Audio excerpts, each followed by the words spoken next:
So we've been sent a deal yesterday. It's Monday, and the deal is a 3-bed terraced, and the purchase price is £130,000.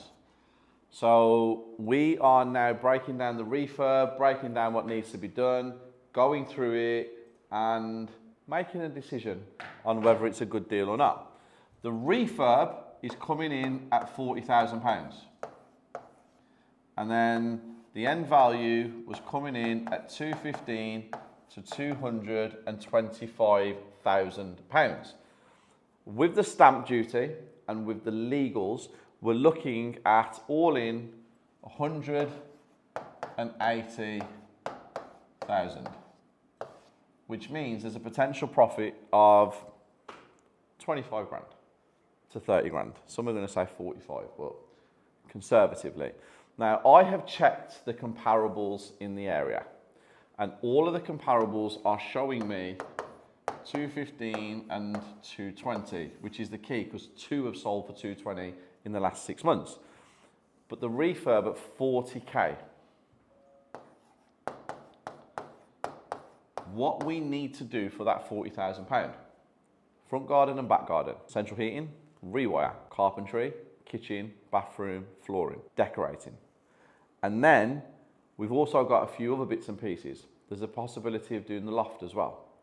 And that's going to cost about 25 to 30 grand depending on the size of the extension. Would we be able to do the loft and get 250k end value plus? I don't think so in the area. It's West Midlands. I don't think so. I think the refurb at 40k, because the reason that they've done that is they're not going back to brick the saucer. They're saying that 4 of the rooms can be plastered, the kitchen and the bathroom need to go back to brick.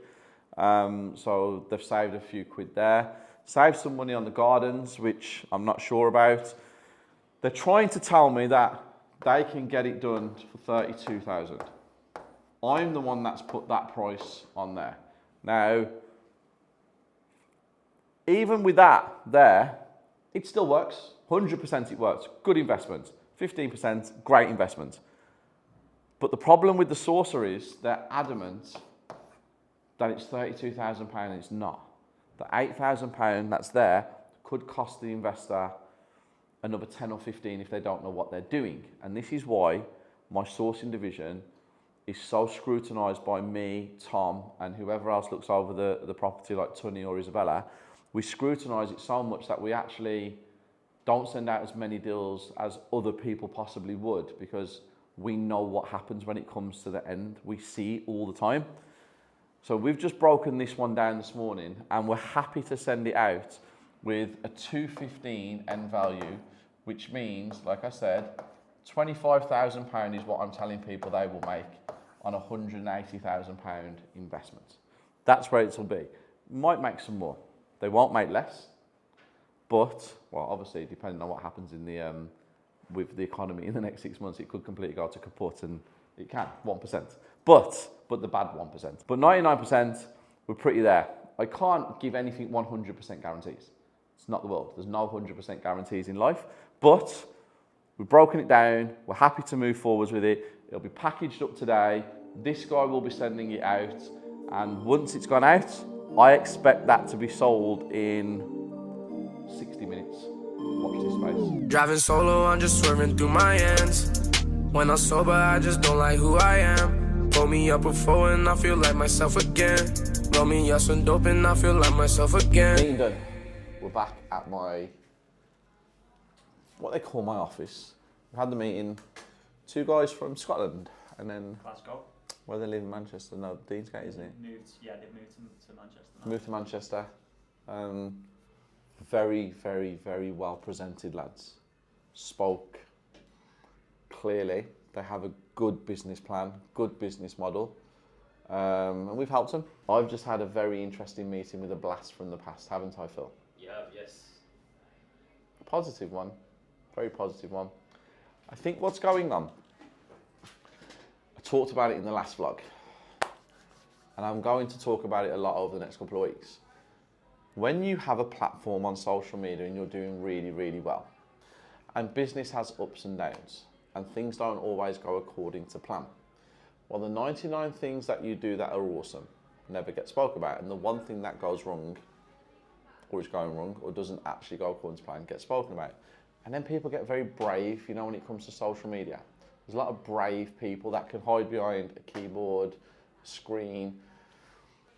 And when you poke a bear too much and the bear retaliates, well, the ones that are genuine keyboard warriors, we call it the arse falls out of them. And what's happened in the last couple of weeks is the arse has fell out of quite a few people.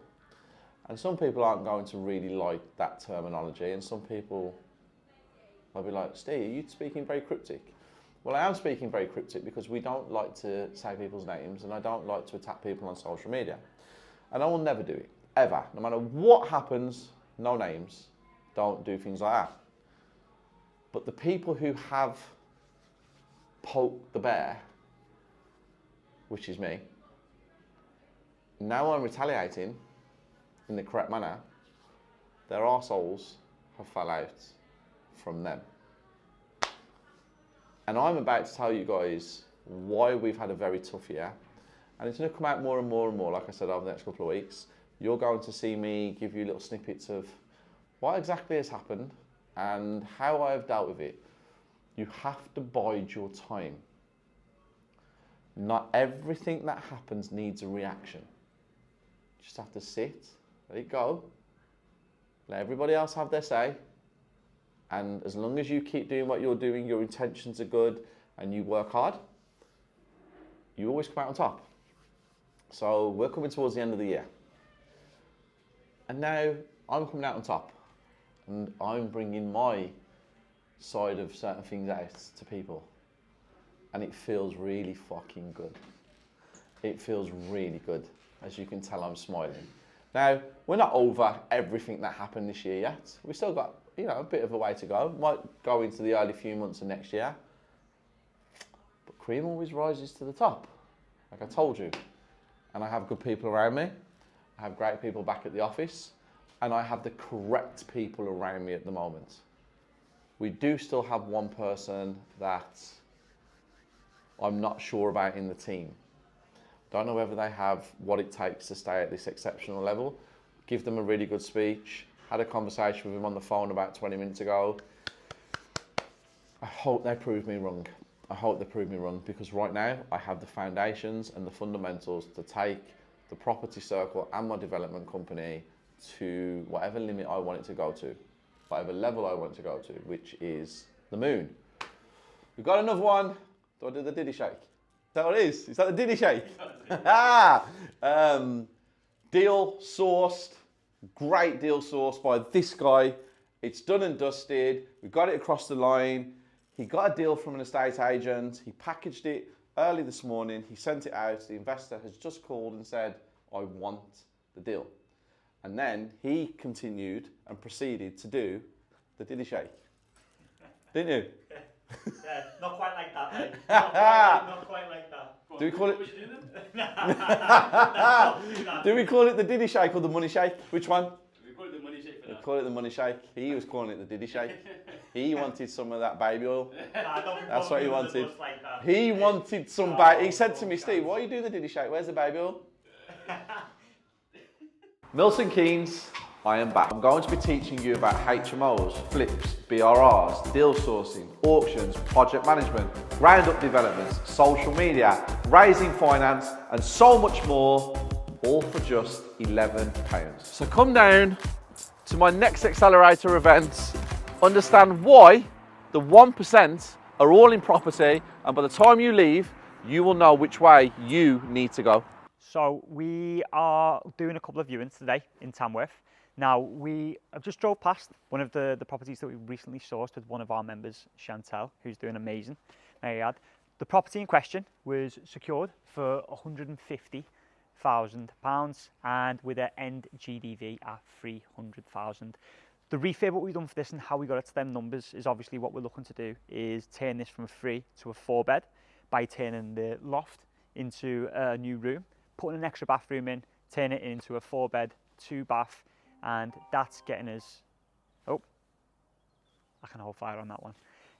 But yeah, that's getting us a nice profit of 50 to 60k conservatively on the back end. We are again in Tamworth, obviously following on from the property that we recently sourced. We've now looking into a property which is actually currently at modern method auction. It hasn't had any offers in yet. We are hoping that this property can be secured post-auction. So we are hanging fire till Friday. Now, for this property to work for us, it needs to be secured at 170,000. Its current reserve is 205 at auction. The current guide price is 185, and the possible GDV on this one would be in the region of 265,000. So the amount of work that needs doing to this to make it a really exciting investment for someone to flip or potentially hold, we know we need to score at 170. So let's see if everything's stacking on our side. Right, as a deal sourcer, as soon as you approach the property, what do you look for on the outside? So looking at the outside, first things first, the gutters, the fascias, the front door, the state of the current windows. As you can see, they're all in pretty good condition. The only one thing that I can see is we've got some movement in the brickwork above the window, the living room window.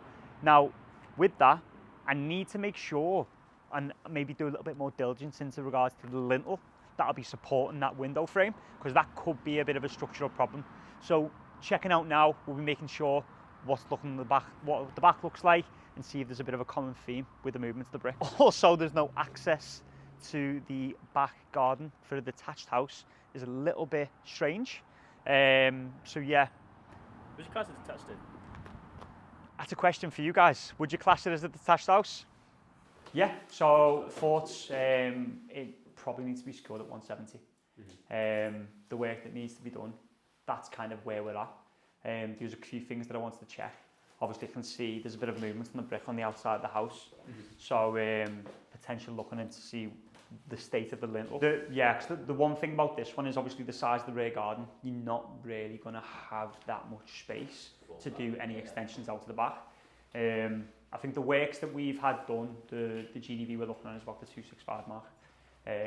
When converting this, keeping everything as is, and converting this into another side room, and obviously taking away the garage itself and turning that into knocking this through. Movements on this one as well. Movements on the brickwork, same side, both sides actually. You can see where it's tried to be repointed.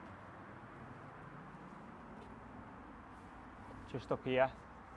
So I think the main change is probably going to be downstairs, converting the side room and garage into an extra living space and opening up the kitchen and dining area to give it a bit more of a modern look. The outside brickwork obviously is going to need repointing. Really good opportunity there. I think again, it's at the right price. We know where we need to be with it really. I don't think wiggle room over 175 is going to cut it. It's going to come down to the seller. If they're happy to make moves based on the 175 mark and they're going to take their emotions out the equation, there's something to be had there. Right then, thoughts on the property? So we just finished off on the viewings. Initial thoughts, there is a lot of potential. The area itself is really sought after. As we've discussed, really close to a property that we've recently just purchased. It's got a really high potential and roof on the GDV side of things. It's an up and coming area, Tamworth. It's really exciting for a lot of investors. The property itself, it needs a lot of love, but I think if we get the right valuations back, we might be able to put something forward. Going to be a little bit lower than what they're expecting. I think realistically speaking, we probably are looking around the 180 mark. The guide price is 210.